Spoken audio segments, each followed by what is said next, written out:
Welcome back to Crush Your Mountain Wellness, the podcast where we help you conceive and commit, refine and rework, undertake, sustain and habituate your path to lifelong vitality. I'm your host, Alanda Braeford, assistant coach at Crush Your Mountain Coaching, and today we're tackling a silent but serious challenge that many women face as they age: sarcopenia, or age-related muscle loss. But here's the truth. Muscle loss with age is not inevitable. You can fight it, and we're going to show you how. Let's start with the hard facts. Up to 50% of people over the age of 80 experience sarcopenia, which contributes to frailty, falls, and loss of independence. But this isn't just about age. It's about biology and what you do about it. As you age, your body becomes less sensitive to amino acids, and your post-meal protein response weakens. This means that even if you're eating enough protein, your muscles might not be using it as efficiently to build or repair themselves. This condition is called anabolic resistance, but don't worry, it can be overcome. Here's the good news.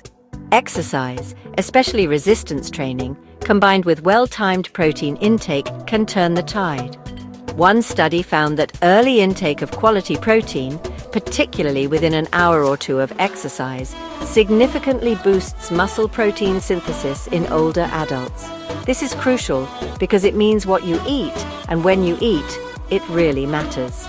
Now, let's talk about some research from a 2023 systematic review and meta-analysis that included over 5,600 postmenopausal women.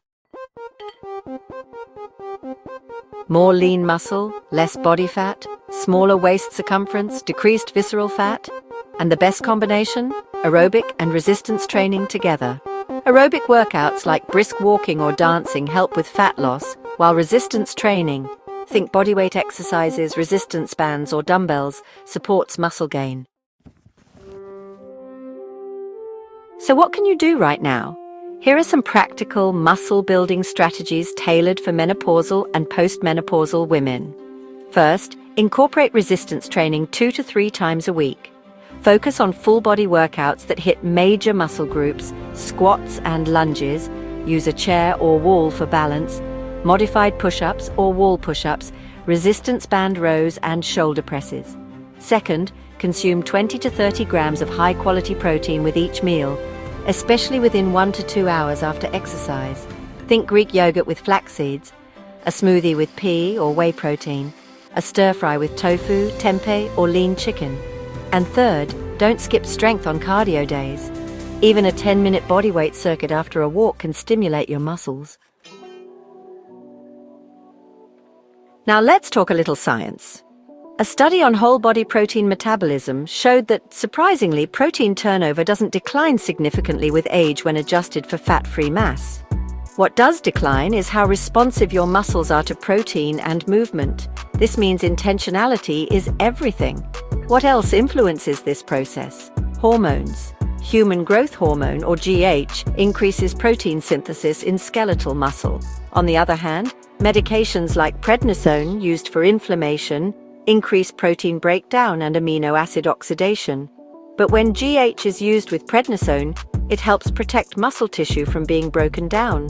This points to the potential future role of targeted hormonal support, especially during stress or recovery. Let's touch on another important area: metabolism. A study on underfeeding in healthy men showed that after just 6 days of eating 50% fewer calories, their resting energy expenditure dropped, carbohydrate burning decreased, and their bodies started making more ketones, a sign of energy conservation. However, this shift also led to a reduced ability to dispose of glucose, affecting insulin sensitivity. Here's the catch: short-term dieting may reduce your metabolic flexibility, especially if you're inactive. That's why muscle-preserving strategies are so important when you're trying to lose weight or simply maintain your health. And despite what you may hear, muscle doesn't turn into fat as you age, but without the right exercise and nutrition, muscle shrinks, metabolism slows, and fat can increase. One more thing, A gene called UCP3 that helps regulate thermogenesis, your body's heat production, didn't change significantly after underfeeding in that same study. This means that simply eating less might not trigger the calorie-burning response some assume it will. You need movement, muscle engagement, and smart nutrition. So to wrap this up, ladies, you are not powerless against muscle loss. Whether you're in your 40s, 60s, or 80s, you can build strength, maintain independence, and enhance your quality of life.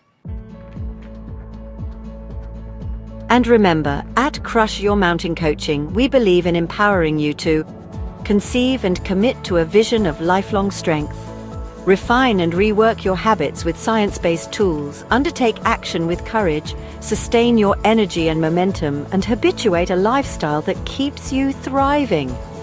Let's keep moving, eating intentionally, and reclaiming our strength, one rep, one meal, and one step at a time. And as Henry always says, don't just climb your mountain, crush through it.